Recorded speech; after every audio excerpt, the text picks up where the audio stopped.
Ora viva, muito boa noite, bem-vindos para a grande entrevista, edição de dezembro. Estamos aqui para esta hora que nos é reservada a fim de podermos conhecer um pouco, não só do que pessoalmente faz, mas também todas as obras e pelos quais tem pugnado para o desenvolvimento de Angola. Falamos de Pedro Godinho, engenheiro de petróleos, agora também autor da obra Desistir Não é Opção.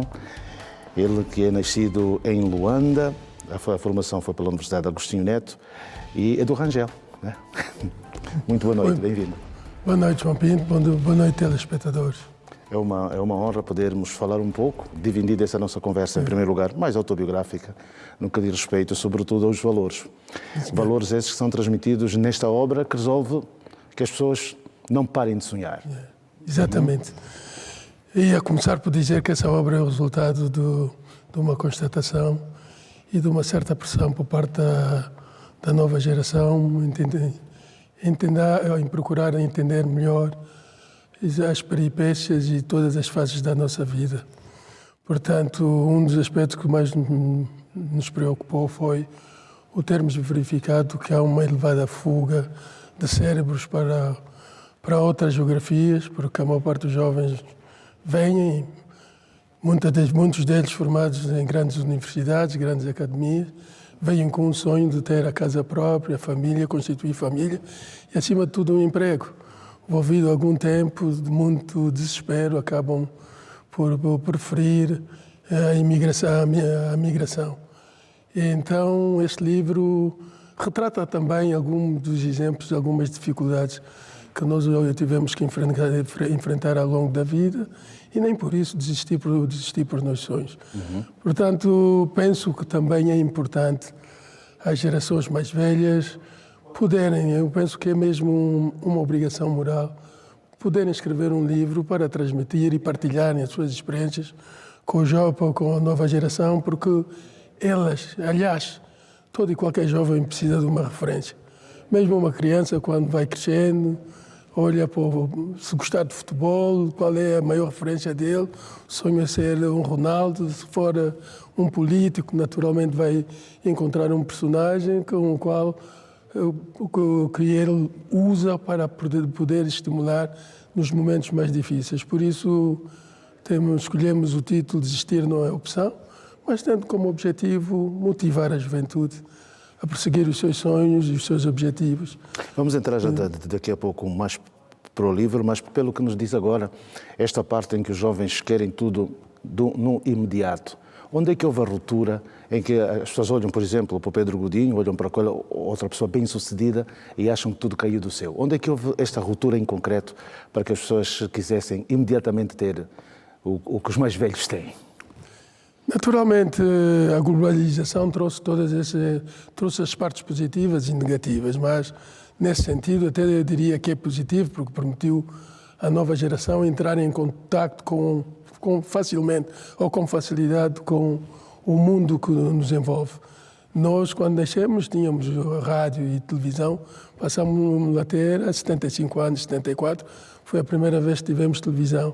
Hoje os jovens já não precisam de televisão para saberem o que é que se passa 30 segundos depois, o que é que se passa em qualquer parte do mundo. E então, de uma forma geral, o ser humano tende sempre ter uma relação comparativa.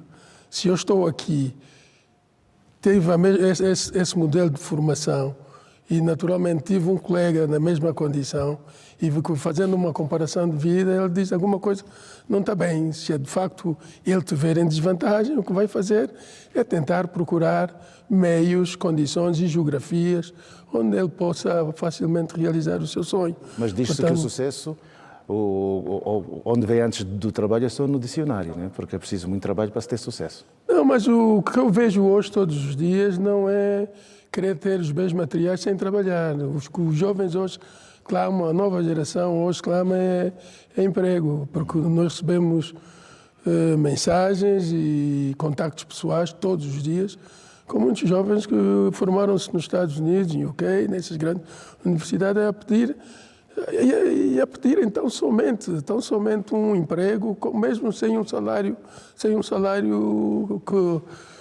sem um salário que se possa comparar à média lá fora. Um salário que lhe permita ter o pão à mesa e pagar uma renda de casa, é o mínimo. Portanto, por um lado, há essa preocupação e penso que se o objetivo de todos nós em Angola é perseguir o desenvolvimento do país, portanto, para que isso aconteça, precisamos de cérebros. E então, e os cérebros, naturalmente, vêm munidos de conhecimento e sem os quais esse desenvolvimento não será execuível. Então, o objetivo número 1 é mantê-los cá. E como é que podemos mantê-los? Naturalmente, criar as condições, mas motivando-os. Motivando-os a perseguir os seus sonhos, mas cá. Partindo do pressuposto que desistir da mãe pátria Angola não é a opção. Mas, contudo, alguma coisa tem que acontecer.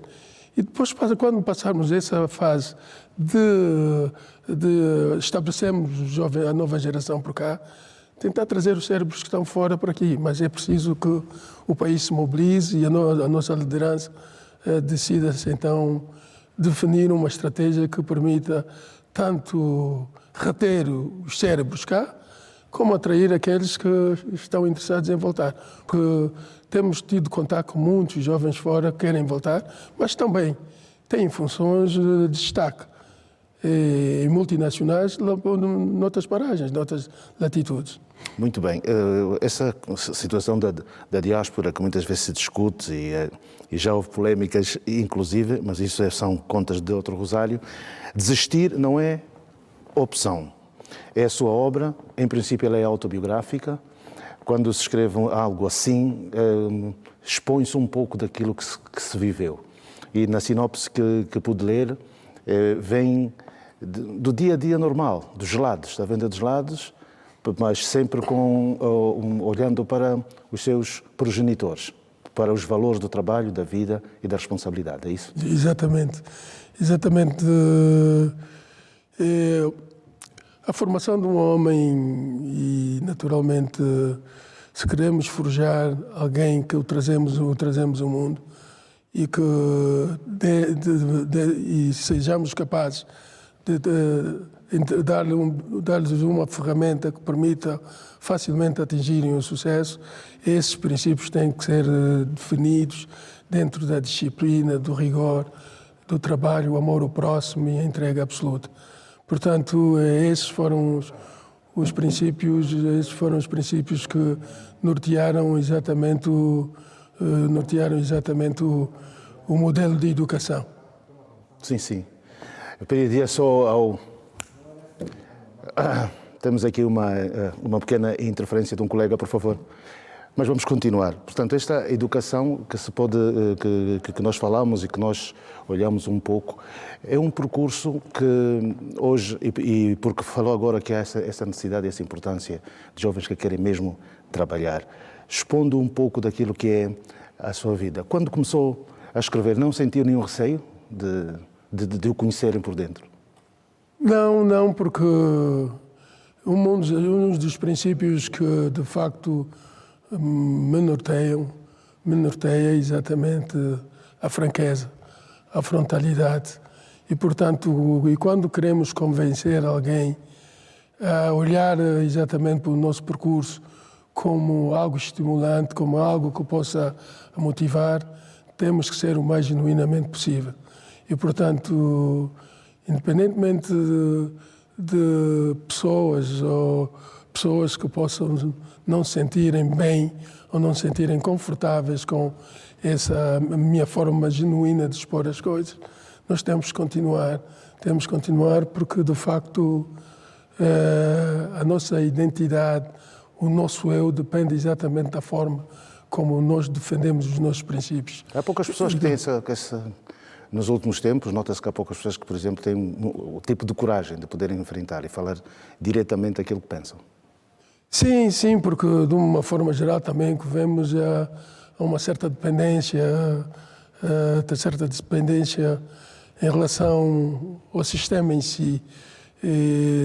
Se tu quiseres ter uma vida mais facilitada e com menos dificuldades, tens de te transformar num yes man.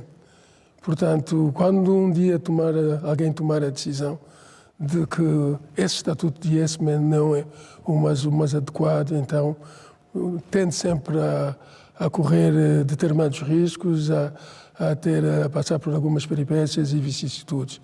Mas o que é importante para nós é que, querendo ou não, por nosso lado, acreditamos que temos uma obrigação moral, temos também um sonho de deixar um legado, e o nosso legado é, pelo menos é permitir colaborar com os jovens e permitir que eles tenham melhores condições de vida que nós tivemos, e, ao mesmo tempo, a Mãe Pátria Angola clama por esses filhos. E, portanto, dentro dessa perspectiva, o que nós pretendemos, para além da motivação relacionada com a tendência natural da desistência, é mesmo pensarmos como poderemos dar a nossa contribuição em busca do desenvolvimento. Há aqui situações, porque falava-se muito que os hábitos de leitura para a maior parte dos angolanos não eram assim, não estavam muito enraizados. E lendo pouco, as pessoas às vezes não percebem a própria trajetória em si do país. Uma autobiografia, para além de falar de si, fala de momentos que Angola viveu, certamente. Sim, senhor. Estes são aspectos que vai buscar a pura realidade, não sente medo de ser censurado. Sim, porque, é como disse, temos de ser genuínos e há um adágio popular que é muito corrente: a história não se apaga, escreve-se. Portanto, mesmo que hajam pessoas que queiram apagar a história, indubitavelmente nunca conseguirão. Portanto, o nosso maior foco nesse livro foi exatamente fazer uma retrospecção e tentar ver, e sobretudo sempre gravitando à volta dos jovens, o que é que os jovens podem fazer, a nova geração, e o que é que a nossa liderança pode fazer para que Angola se desenvolva, para que Angola possa ser listada no grupo compreendido entre o G7 e o G20, quer dizer, entre as maiores economias do mundo, porque Angola tem tudo: o seu capital humano e os seus recursos naturais. Portanto, precisamos começar a pensar sobre isso. Precisamos pensar no legado que essa geração e a geração da utopia, a geração libertária, tiveram em relação ao país. Estamos em 2025, 50 anos depois, que Angola teremos nos próximos 10, 15, 20 anos. Então, pensando nisso e provocando essa conversa, que eu digo, o que é que Angola precisa fazer para ser listada no grupo do G20? Porque temos a África do Sul, temos a Argentina, temos o Brasil. Algum desses três países deve ter muito menos recursos naturais que Angola. Então precisamos capitalizar isso. Esse é o foco principal do livro: provocar. Isso suscita outras questões que eu acho que os telespectadores gostariam de ouvir a sua resposta. Tem exatamente a ver com a parte do capital humano, não é? Fala-se muito que Angola tem tudo, mas ter tudo, se não saber o que procuramos, também não sabemos o que queremos encontrar. Acha que a capacidade desses jovens que estão a ser formados, essa juventude que agora existe, será capaz de transformar estes recursos, ter aqui a transformação dessa matéria-prima que nós temos em riqueza? Sim, porque nós temos jovens a darem cartas noutras geografias e potências como os Estados Unidos. Eu conheço três jovens que, depois de terem terminado a sua formação, começaram o estágio e daí já não foram libertos. Foram aliciados a ficar e acabaram por não voltar. Outra coisa, criamos em 2021, isso é há 4 anos, porque acreditamos que nenhum país se desenvolve sem educação, sem estas competências académicas e técnicas. Portanto, decidimos criar essa associação para identificar talentos a nível do país, a nível nacional. Foi surpreendente. Foi tão somente surpreendente. Nós já temos jovens cientistas com invenções, patentes registradas e que, creio ou não, 90% destes jovens vivem em condições difíceis. sem o mínimo de oportunidade. E o que é que nós decidimos fazer? Identificá-los, naturalmente prepará-los para enviar para as melhores academias do mundo, as melhores universidades, porque é exatamente... A própria associação é que envia? Sim. Dentro da responsabilidade social corporativa, decidimos, quer dizer, nós decidimos não patrocinar eventos, concursos de Miss, não patrocinar isso. Decidimos patrocinar numa área que o país clama, conhecimento. E quem naturalmente poderá absorver esses conhecimentos? A nova geração. Então é com essa nova geração que temos vindo a trabalhar. Mas, por incrível que pareça, eram 50 no início, passaram a 48, e quando tivemos então as respostas positivas de várias universidades nos Estados Unidos, foram submetidos o teste do TOEFL para avaliar a proficiência em inglês, só 2 deles passaram. E então todos esses jovens que tinham a possibilidade de ir para os Estados Unidos ficaram por terra. Muitos continuam. E decidimos então inseri-los num programa de formação intensivo de inglês, e enquanto isso continuam nas suas respectivas universidades, e nós temos vindo a garantir as propinas. Portanto, tudo isso por quê? Porque acreditamos que existe esse capital humano no país e que a nossa liderança precisa definir estratégias para poder otimizar esses recursos. Agora que fala dessa questão do ensino, aqui também leva-nos a... Eu não sei se aborda na sua obra, na própria reforma do ensino, o aprendizado da língua deve começar mais cedo para que as pessoas, ao terminar o nível médio, possam ser fluentes em qualquer uma das línguas, porque a partir do momento que falo 2 ou 3, o resto vem por acréscimo. Concordo 100%. Isso é uma questão que temos vindo a levantar há anos. Felizmente já houve uma reação nesse sentido e está-se a trabalhar nisso, mas o que é certo, uma criança que nasce em Angola está já em completa desvantagem comparado com uma criança que nasce na África do Sul, Quênia, nesses países anglófonos. Porquê? Porque a ciência está exatamente... A essência nuclear da ciência e das academias estão exatamente assentes nesses países anglófonos, tal como nos Estados Unidos. Isso também se deve ao facto de não se ter feito uma leitura no passado que tem exatamente a ver com os nossos limites fronteiriços, né? Porque até a própria circulação entre os países deveria motivar a que se falasse desde muito cedo, tal como faz Moçambique, né? Fala muito cedo outras línguas. Sim, senhora, não haja dúvidas, porque vemos que todos os dias as crianças que vivem paralelamente ao sistema anglófono, naturalmente que vão atrasando-se em termos de desenvolvimento comparado com as outras. Não foi em vão que hoje a China é a segunda maior potência económica do mundo e está a ombrear e a enfrentar os Estados Unidos. Teve como estratégia enviar os seus quadros, os seus filhos, a nova geração, para as melhores universidades do mundo, sobretudo as dos Estados Unidos. E parece estranho, mas o país com o maior número de falantes da língua inglesa é a China. 1,5 bilhão de habitantes. Exatamente, porque investiram.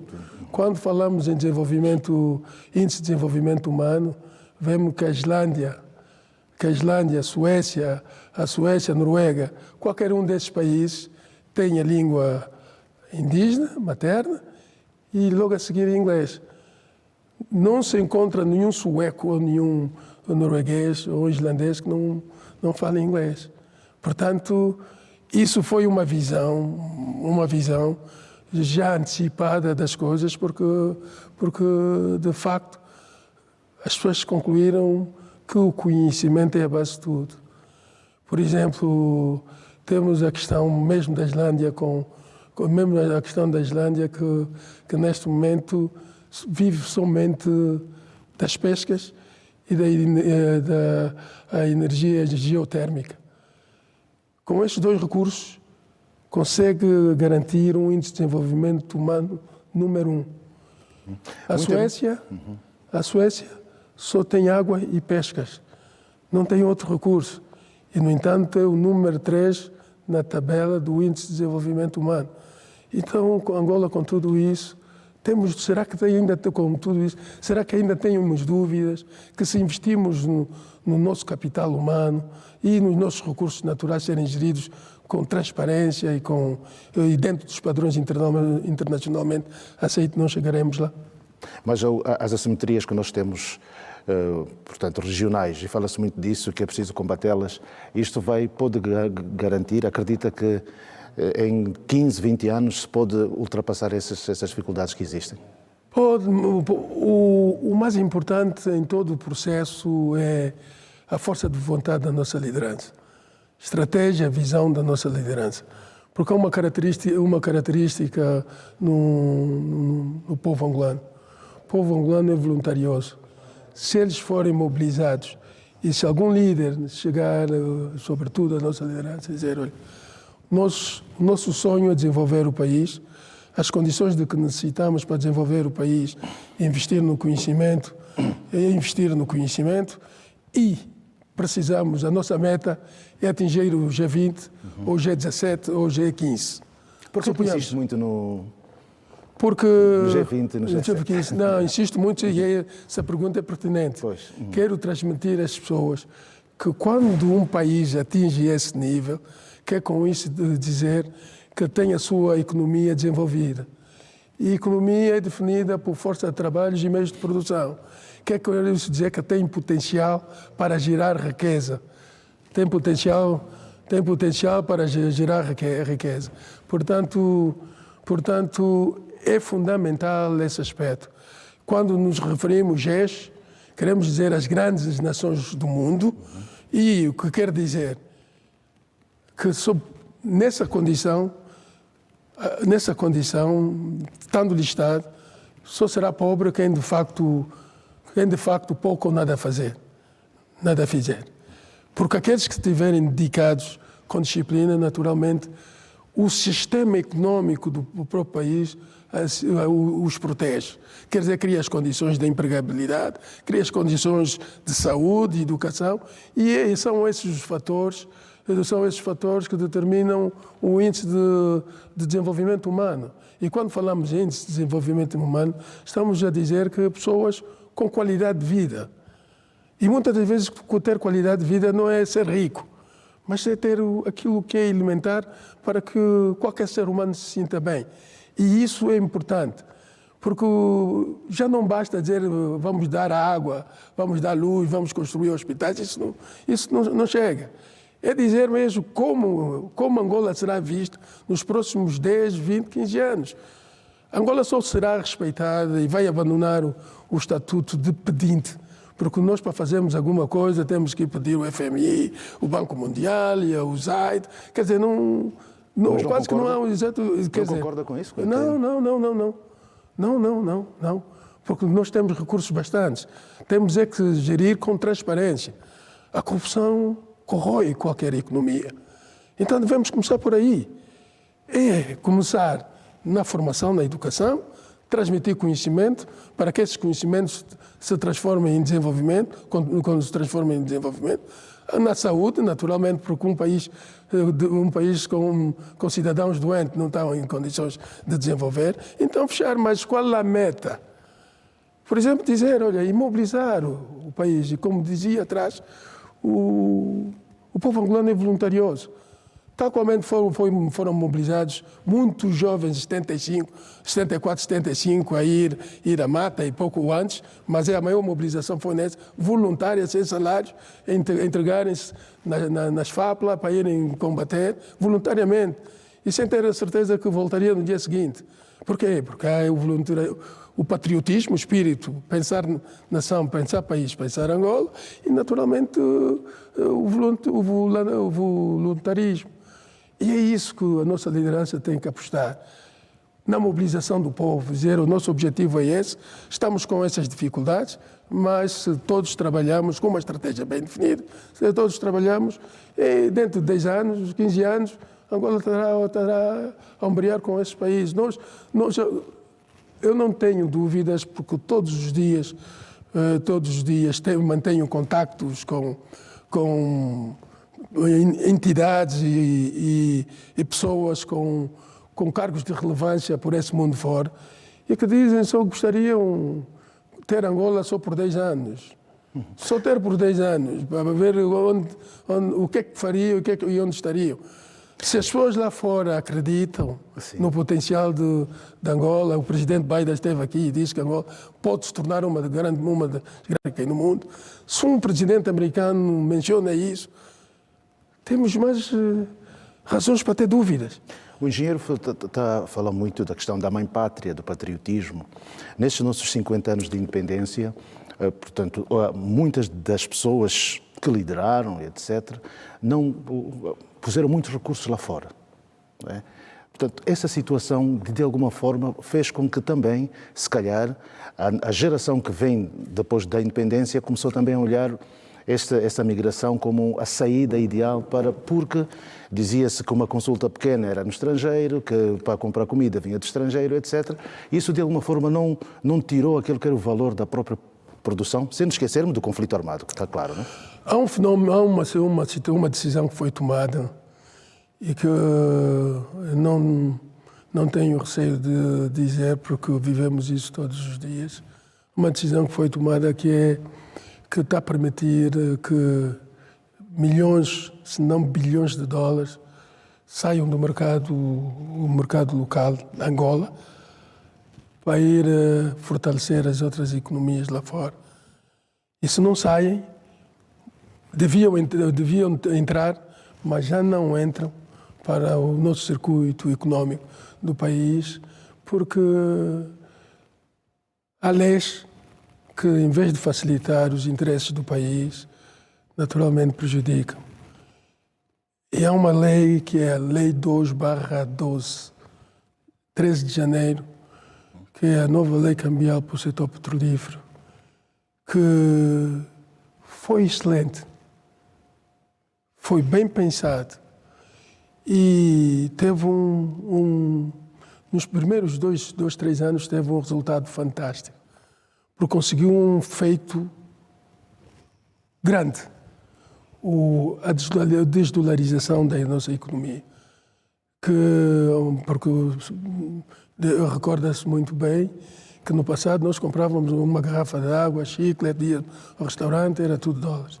O Kwanza não tinha espaço, o Kwanza não tinha valor.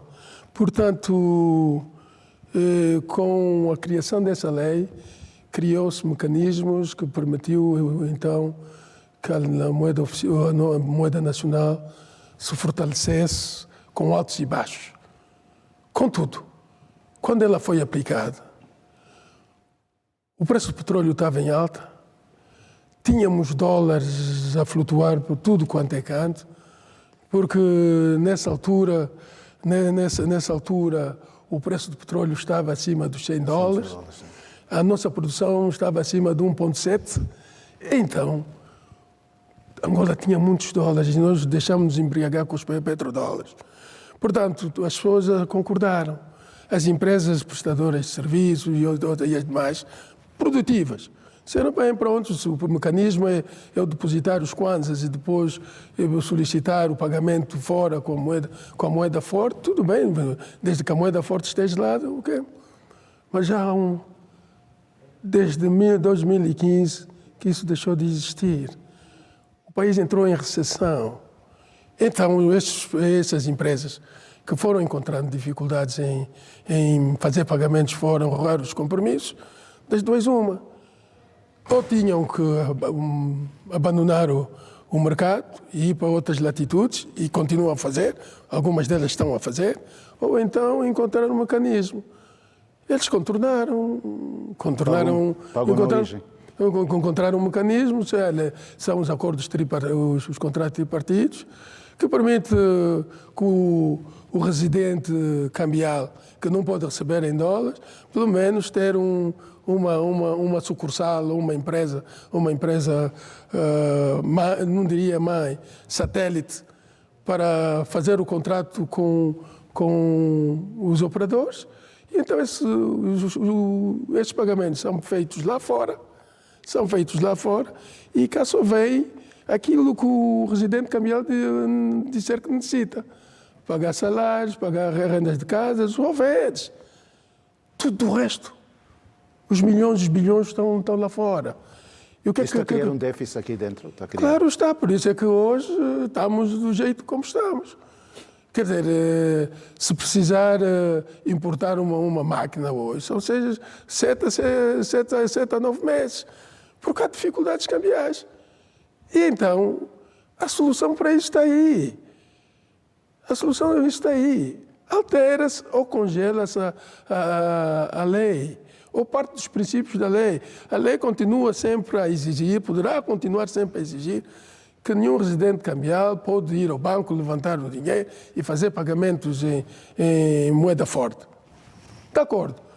Mas permitir que essas operadoras, que são as que mais dinheiro encaixam, porque vendem petróleo, e o petróleo é vendido em dólares, então pagar nesses dólares, pagar essas empresas prestadoras de serviços, que são residentes cambiais, e muitas delas angolanas, em dólares para terem a vida facilitada. Quer dizer, se eu tenho $1 milhão depositado na minha conta, que é o resultado de um pagamento de um serviço que eu fiz a uma dessas companhias, quando eu precisar pagar, fazer um pagamento de 500, faça um recurso, o banco faça um recurso, ok. E mesmo tendo esses dólares, muitas das vezes a quantidade de dólares que se acumulam ou que seriam acumuladas, as empresas detentoras desses dólares, enquanto tiverem as suas poupanças, fazem investimento, compram títulos, injetam esses dólares para a economia. Aquecem a economia. Aquecem a economia. E o mais triste no meio disso tudo é que, não sei, eu gostaria de saber que mal fez esta mãe pátria Angola para merecer tudo isso. E nós todos, e todo mundo a definhar, as empresas a morrerem. As empresas, num país que opta por economia de mercado, têm como seu parceiro fundamental as empresas, criarem postos de trabalho. Por isso é que nossos jovens estão abandonados, estão desesperados, estão a preferir ir lavar louça lá fora e a pedreira, porque, de facto, não há perspectiva. Ainda é um tabu, não sei se aborda a riqueza do angolano na sua obra, ainda é um tabu olhar-se para alguém e dizer esse angolano é rico, fruto do seu trabalho. É possível olhar para alguém e dizer que ele tornou-se rico sem estar encostado à política, mas ser um rico porque, de facto, é um empreendedor, fez pela sociedade. Sei que também é filantropo, né, por exemplo, não é? Sei que também é filantropo. Portanto, mas eu queria saber se ainda é um tabu. Não, porque, de uma forma geral, e esse é o conceito que existe, aqui os ricos só têm que estar afiliados ao partido. Só têm que estar afiliados ao partido e muitas das vezes até faz-se uso do partido para atingir esses objetivos. Boas pessoas é que... Sim, porque muita boa gente... Talvez usam o nome para... Não, muito boa gente não, né? porque estando eu no partido, depois sou elegível para uma função ministeriável. E estando numa função ministeriável ou ser gestor de uma empresa pública, dá-me muitas aberturas. Mas se é função pública, ele tem um salário? Sim, porque não acredito que haja algum ministro que consiga viver com o salário com um milhão de kwanzas ou 2 milhões. Não acredito. Não acredito. Naturalmente, a conclusão que chegamos, porque o nível de vida está tão elevado e o custo está tão elevado que uma pessoa com as responsabilidades que tem, naturalmente não vai sobreviver com um salário de 800, 1 milhão e 200. Mas há pessoas ricas em Angola? Há, de várias formas, há. De várias formas, para nós nessa fase não é importante como lá chegar, o importante é que contribuam para a Mãe Pátria. Sim, a Mãe Pátria e contribuam para a Mãe Pátria e procuramos soluções que levam ao desenvolvimento do país para que todo angolano que tenha nascido nesse torrão de terra tenha a oportunidade também, não digo ser rico, mas viver bem.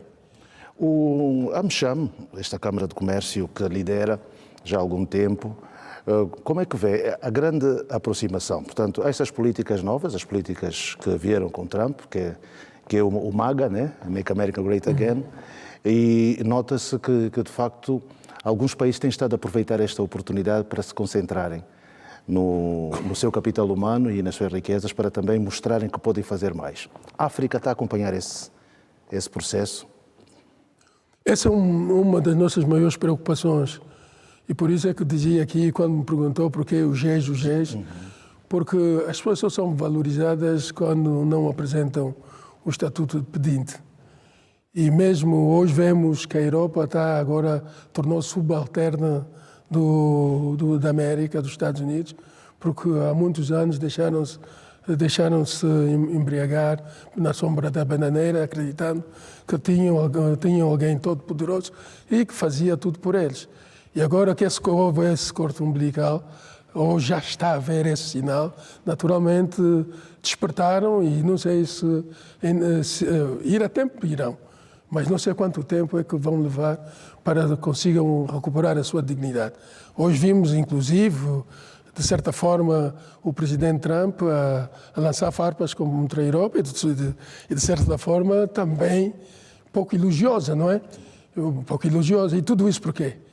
O Estatuto Pedinte. Por isso é que nós defendemos o desenvolvimento desse país, para que todos nós, quando chegamos em qualquer parte do mundo, olharem para o nosso passaporte e dizerem, sim senhor, facilitem, não criem dificuldades porque quer. Esse, por exemplo, é o exemplo que nós vemos dos Emirados Árabes Unidos. Os trabalhadores no Dubai, não são nos Emirados Árabes Unidos, não são emiratis. O governo paga-os para criar empresas e terem os seus empregados, que de uma forma geral são daqueles países asiáticos. E quando um jovem atinge a idade, o momento do casamento, o governo financia, patrocina a casa com as condições, e houve no Catar exatamente uma manifestação porque o governo decidiu reduzir a área habitacional dos cidadãos que vão casar de 600 metros quadrados para 380. Revoltaram-se porque eles acham que é um direito. Isso é que é gerir um país, isso é que é valorizar o próprio cidadão. E então nós já tivemos esses sinais. Eu penso que muitos de nós poderão não se lembrar.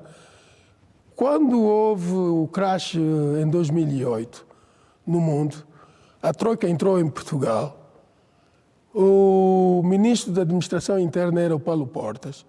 Muitos portugueses que quiseram vir para Angola, correram para Angola, uns até adquiriram nacionalidade angolana a 3 pancadas.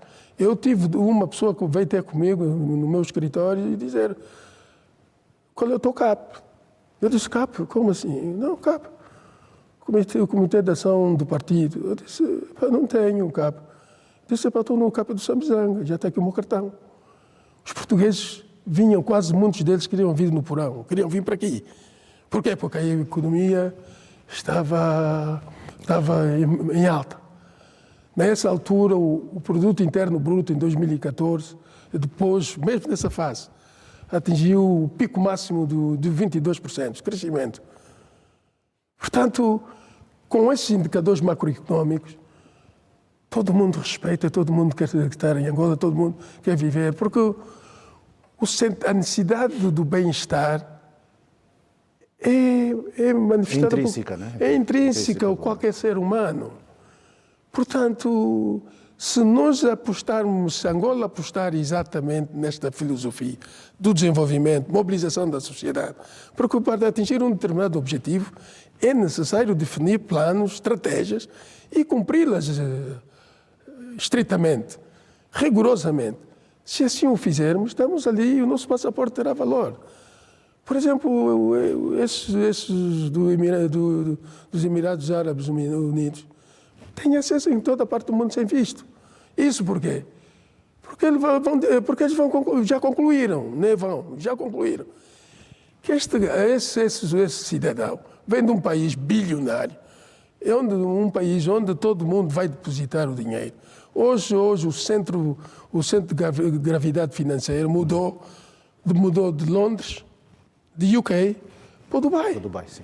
É lá onde as fortunas estão domiciliadas. E a dependência científica, isso não pode atrapalhar, por exemplo, países em desenvolvimento, como os países do continente africano? Não, e nós temos exemplo. Porque estamos tão obcecados com a absorção do conhecimento que logo após criarmos o PDPT, nós fomos à procura de universidades que pudessem absorver os nossos jovens. Como por deficiência na comunicação em inglês, nós pensamos o contrário. Atrair universidades americanas para Angola, porque até seria muito mais abrangente. Naturalmente, se mobilizássemos professores para vir, americanos para vir a Angola, com 5 ou 10 professores poderíamos formar 2.000, 3.000 pessoas. E professores também, né? E professores também. E então o primeiro passo foi convidamos 2 universidades, uma a Universidade de UK, também em Petersburgo, e a outra também a Carnegie Mellon. A Universidade de Carnegie Mellon é a universidade que inventou os carros autónomos sem motorista. Estarão-se interessados. Eles vieram aqui com fundos próprios. Interagiram com 3 universidades, Oscar Riba, Católica e Agostinho Neto, e disseram que tinham condições e fundos, caso uma das universidades fosse aprovada, no sentido de terem o apoio e serem inseridos no networking de todas as universidades do mundo. Isso aconteceu. Fizeram uma avaliação, venceu o Agostinho Neto. Agostinho Neto já está a ser convidado em determinados fóruns. À vontade. 2010, a Universidade de Houston, 2010 ainda, nos idos de 15 anos atrás, prontificou-se em assinar um acordo, e esse chegou-se a ser assinado, em que haveria troca de conhecimentos, professores americanos a virem para aqui e professores angolanos a irem para os Estados Unidos e haver exatamente essa cooperação. E eles fazerem a cobertura às empresas, na altura que operavam cá em Angola, americanas, iam financiar. Pois bem, não andou. Burocracia? Não foi a lado nenhum. Portanto, o problema não está do outro lado. É normal os africanos desbaratarem os recursos que os seus países vão gerando e pondo exatamente lá nos bancos no Ocidente. E quando alguma desgraça chega, vão dizer, não, é a culpa do ex-colonizador, são as potências ocidentais que estão contando. Não. Nós vemos isso todos os dias. E tenho aqui o exemplo dessa universidade. Por exemplo, antes de vir para aqui, estava a responder exatamente um contrato, estava a estudar um contrato com um americano que tem uma plataforma que permite a aprendizagem da língua inglesa num universo de 3, 4 mil jovens através do telefone, do smartphone. Isso precisa de apoio, de bênção institucional. Mas o centro de gravidade, portanto, o Ocidente olha para a África, olha para o nosso continente de uma maneira em que acha que ele deve continuar pedindo. A geopolítica não joga, não tem que... Portanto, eles podem pensar que se derem muita corda, como se diz na gíria, pode haver um despertar e eles perderem um pouco da hegemonia que tem no continente africano, por exemplo. Esse é um falso problema. Um falso problema, é uma desculpa de mau pagador. Os africanos que hasteiam essas bandeiras querem tão somente escamotear a verdade. A questão é a má governação. Nós temos consciência disso. Nós soubemos aqui que não vimos em tempos o filho de um presidente ser questionado no Brasil, levar coleções de relógios no valor de 10 milhões de dólares para um país cujos índices de desenvolvimento humano estão próximos de 0. Mas têm dinheiro, têm tudo. E ninguém, eu acho que não são os ocidentais, que exigem ou que forçam esses líderes a agirem como tal. O problema é que não há patriotismo. Eu não sei eu já tenho dúvidas se não é sequer genético. Então, essa doença, eu quero dizer, as pessoas têm os fundos, têm os recursos, têm tudo à disposição, mas preferem sempre apostar pela via do peditório. Porque é normal a gente ouvir, não, nós não desenvolvemos isso porque estávamos a contar com o financiamento do Banco Mundial. Então, os vossos recursos. Mas há aqui problemas que ultimamente também a União Africana tem estado a levantar, como é o caso da conectividade, a própria aposta que muitas vezes faz, e fala-se hoje em dia muito no capital humano, exemplo sul-africano é um deles, embora os índices também ainda haja alguma desigualdade devido mesmo ao sistema que viveram até 1994. Mas mudar o chip, como é que isso funciona? Pelo aprendizado que tem, pela experiência que vem desde, portanto, em frente à AmCham. As câmaras africanas, nos vossos encontros, são mais para falar abertamente. O que é que dizem, o que é que transmitem ao poder político africano para que haja essa mudança? Doing business. O ambiente de negócio em África não é bom. Uns melhor que os outros, mas o problema não há nenhum país, sobretudo África subsaariana. Eu participei numa reunião, num fórum com o presidente Cyril Ramaphosa, onde estava o Dangote a dizer que teve um dia, aterrou com o seu avião em Joanesburgo e teve que levantar o voo de volta porque não permitiram a entrada porque havia um problema com o visto, quando ele tinha o visto em condições. Um Dangote, o homem mais rico da África, naturalmente, se há alguma inconformidade com o visto, naturalmente que resolve-se administrativamente. Não se vai impedir. Ele disse depois... Mas vocês, homens de negócios, ainda enfrentam essas dificuldades andando por África? Sim. Eu estou a dizer, eu participei... Quando é que foi essa reunião? 2018, em Pretória, numa sala com o presidente Cyril Ramaphosa e com outros empresários.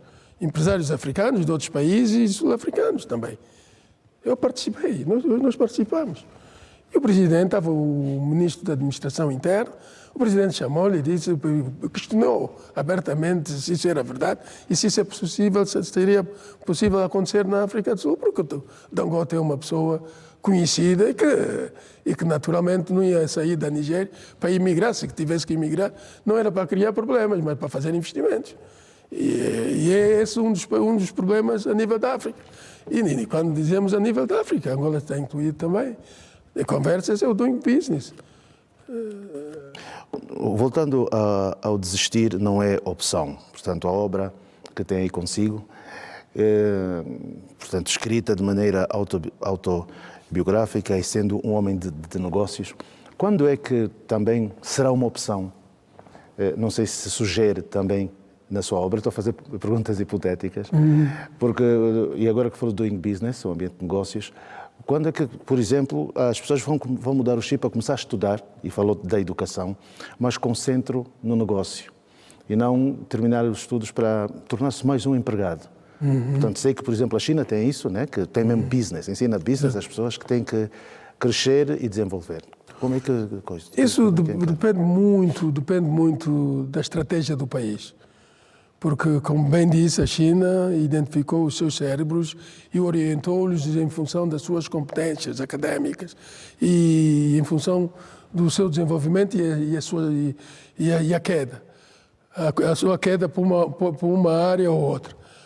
Aqui em Angola não, a criança nasce, o pai conversa e muitas das vezes se o pai não tiver capacidade de convencer o filho, porque naturalmente hoje as coisas já são muito mais liberais, não dá para forçar o filho a seguir uma determinada formação. Naturalmente, ele depois lá mais para frente, vai dar conta que, de facto, a formação que escolheu tem inúmeras dificuldades por ser absorvido no mercado de trabalho. Portanto, o país tem que ter uma estratégia. Por isso é que eu digo aqui, repito, não me vou cansar, até o meu último dia da minha vida, tem que haver uma estratégia para que Angola entre na lista do GES. de 20 a 7.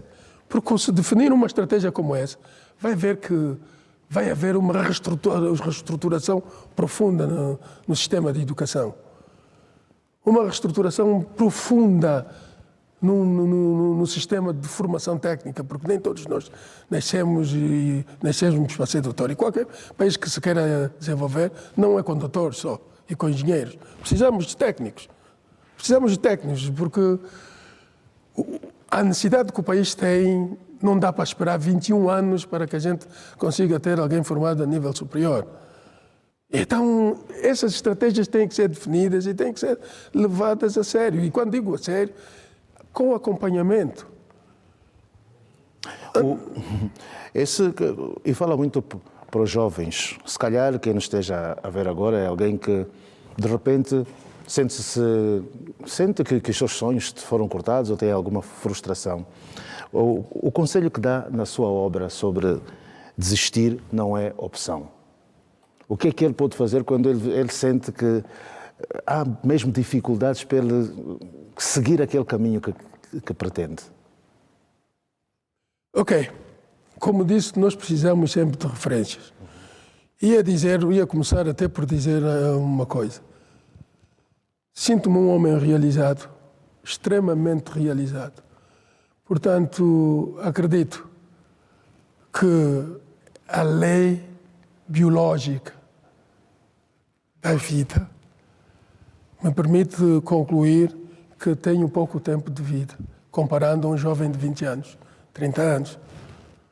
Se não for uma fatalidade, se não houver um acidente, eu parto primeiro, como partiu primeiro os meus avós, enquanto os meus pais eram vivos, e os meus pais já partiram, e naturalmente os meus filhos vão testemunhar a minha partida.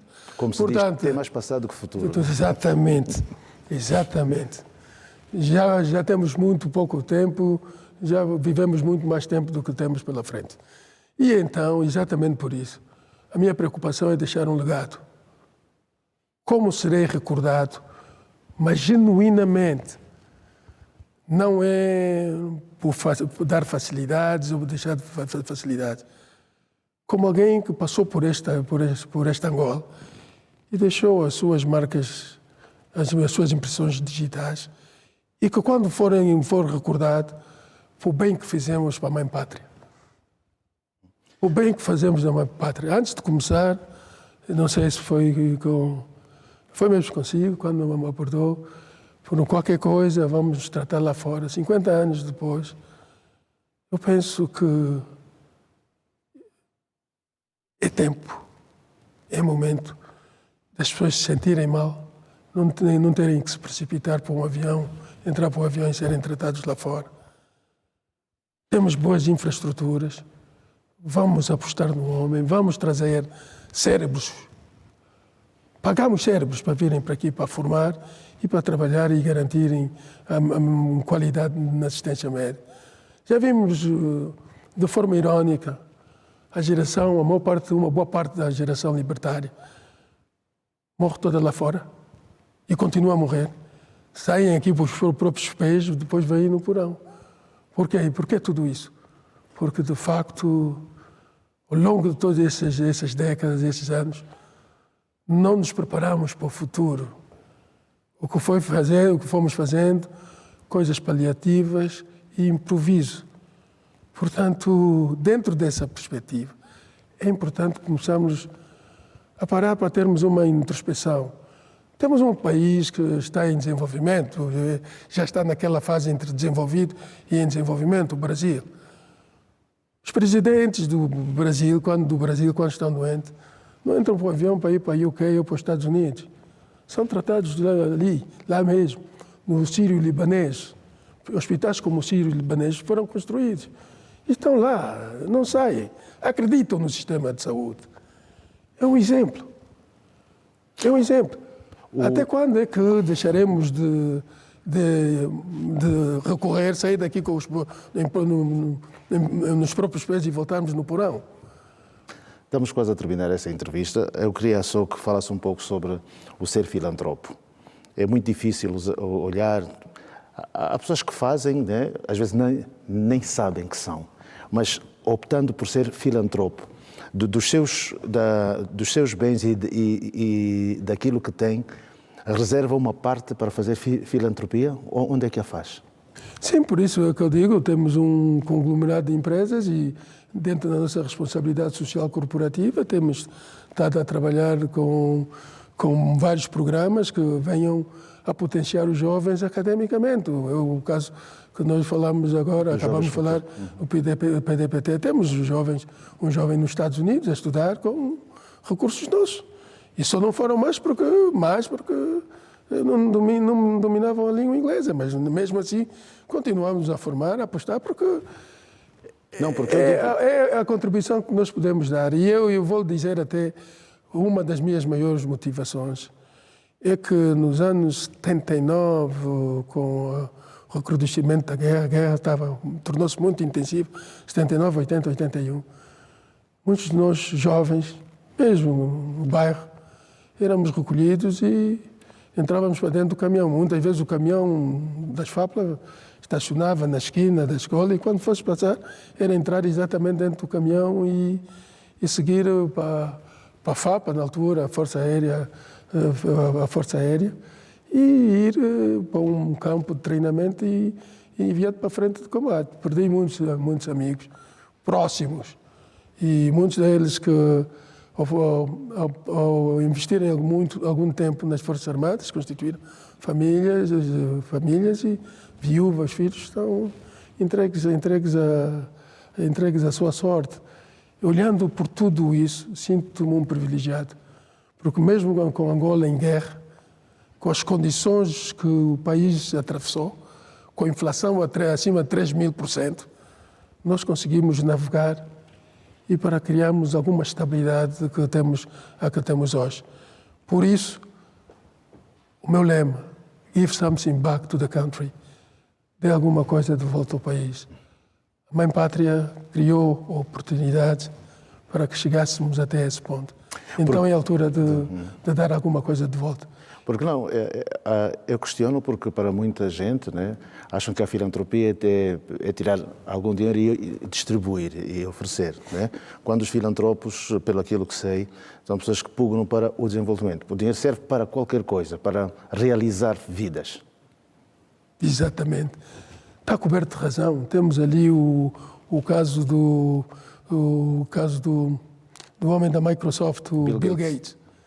Estive ainda ontem a acompanhar a entrevista dele, que dizia que ele começou por financiar 30 milhões de dólares para as vacinas, porque chegou à conclusão que em África as crianças morriam a índices muito elevados.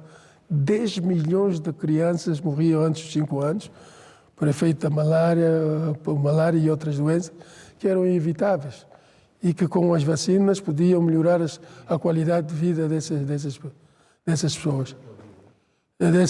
E assim sendo, ele com orgulho dizia, estamos com algumas dificuldades, porque muitos dos stakeholders deixaram de contribuir, como é o caso da USAID, mas uma coisa que nos alegra é que desses 10 milhões que morriam em 2008, passou agora em 2024 para 4 milhões. Isso é que é filantropia. Dar sem esperar, exatamente, sem esperar receber. Nada de volta, sim senhor. Engenheiro Pedro Godinho, muito obrigado. Foi importante podermos falar e, sobretudo, olhar para esta necessidade que tem e referiu-se muito à Mãe Pátria. Isso conforta e dá a ideia de que, de facto, o país pode contar com muitos. E, se calhar, haverá outras tantas pessoas, no anonimato, está claro, que têm esse dom. E vamos aguardar que a sua profecia aconteça, que os mais velhos escrevam mais livros para criar referências. Exatamente. Muito obrigado. Obrigado por ter tido essa oportunidade de poder partilhar com a sociedade o que pensamos, o que queremos fazer, o que podemos fazer pela Mãe Pátria e que vontade temos para o realizar. Desde que tenhamos essa oportunidade, nos deem essa oportunidade, estamos aqui para ajudar. Obrigado. Então, caros telespectadores, termina aqui mais uma edição da Grande Entrevista. Hoje, dia 9 de dezembro de 2025. Foi com muito prazer. Próxima terça-feira voltaremos a estar juntos. Boa noite.